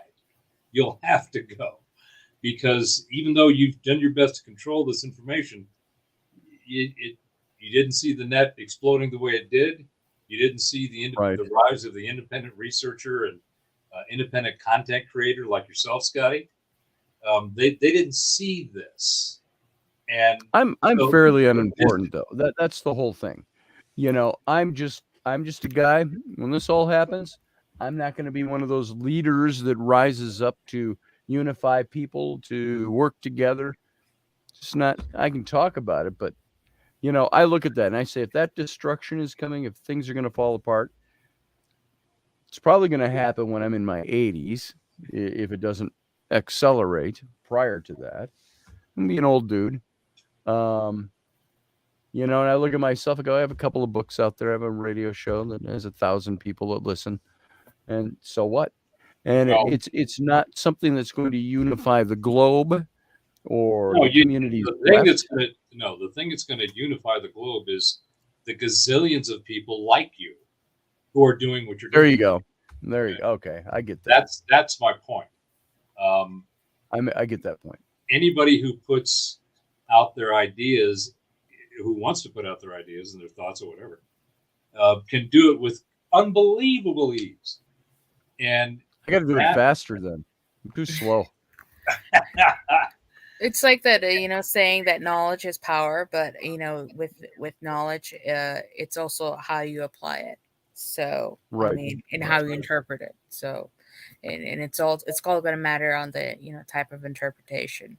Like you wouldn't think like the war in Ukraine would be causing famine in Africa, but there is that connection. Right. So, but I mean, it's also you have the data. It's just how you're going to interpret it. Whether you interpret it with a secular way or data itself, it doesn't have a perspective. It's when you apply a perspective. It's like we say history is amoral. It is what it is. Well, it is to the extent that it's what's being presented as history is actually history. Yeah, because the history is written by the winner. And it's like, well, all right, talking about actual history as opposed to false history in the making. It's so. Well, and who knows what that is? I mean, right now we have this just in this whole discussion we've had about biblical archaeology. It's an it's a made up discipline by people who have decided to go focus on doing archaeology based on the Bible. There's nothing wrong with that, but that's what it is. So it's going to go look for that which it wants to find. And that is the fundamental premise of science. Science. I think I would disagree on biblical archaeology. I think the thinking biblical archaeologist, if you will, even by the name alone denotes what they're doing, is not someone who, like I said, I was told by one of my old seminary professors. He says, when you're writing about this stuff in history, Scotty, you have to filter it through the Bible. And I say, I cringe at that. I say, I don't want to filter it through the Bible. I want to look at it for what it is and find out and if the Bible matches up or can be filtered into it, then fine. But I'm not going to guide my hand by what the Bible says or a faith story says. I want to know, okay, if this faith story over here is something I adhere to, I want my research to come up on its own. Not just, I don't want to go out and just try to prove the story. It's like trying to say, I believe Robin Hood was a real guy, and so I'm going to go out and try to find Robin Hood. And there's been so much academic work done on that. Can't find the real Robin Hood. You can find a lot of things that seem to trace back, but you can't seem to funnel it down to one dude. It's just like ran around King Arthur, right? King Arthur, like King Arthur. I was going to bring that one up too. Yeah. Right. So my point is that what you're just using when you do archaeology, one of the filters you're using is the Bible in your framework of archaeology. So you get a filter in there that says, all right, this is what the Bible information that's available in that book says. How can I correlate that to the physical geology of different places and so forth? So there's nothing wrong with that, but that is a filter that you're using. Now, for example, like Carlson is geologic. I mean, the guy's like a fact machine gun, and he can tell you stuff from the physical plane that is just amazing. And then he throws all of his sacred geometry knowledge. Right. And you go, okay, now you're blowing my mind. Okay, thank you very much. Exactly. But you can't get Carlson. Teaches in any mainstream accredited institution. It's not taught, right? Same thing that Graham Hancock, he started off as a journalist down in East Africa and had no idea he was going to go down the path of becoming this investigative journalist. Right? Exactly. So he has written some of the most seminal and profound books of the last 50 years, particularly on archaeology. Very true about him. Right? So I guess my point is that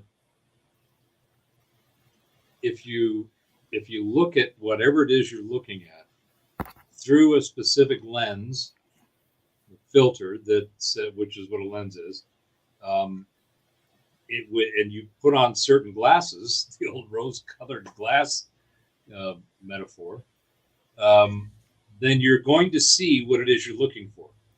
And I'll toss this out there because this occurred to me earlier, and I thought, I don't know about that.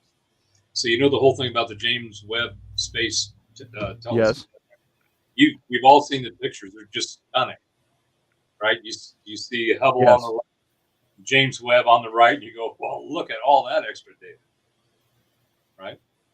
Yes. Now, one of the most profound things about that technology is it's looking all in the infrared band. It's not in the optic. We can't see infrared, right?